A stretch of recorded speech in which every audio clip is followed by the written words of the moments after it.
هو انا لو قلتلك ان انت هتقوم من النوم هتلاقي كل حاجة متغيرة زي ما انت بتحب، هتصدقني؟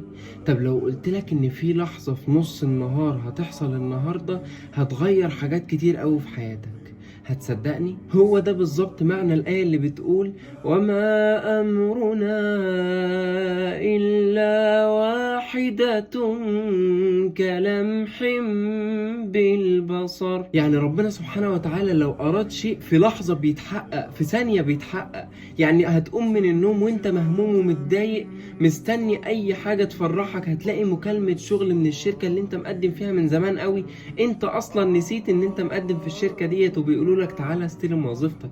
يعني هتلاقي فرج ربنا سبحانه وتعالى قريب، بس انت ثق في الله سبحانه وتعالى. يعني في لحظة واحدة هتلاقيها اتعدلت وترتبت بتدابير ربنا ليك، مش بشطارتك ولا بفهلوتك ولا عشان انت ناصح ولا اي حاجة. ربنا قادر على كل شيء انت ممكن تتخيله.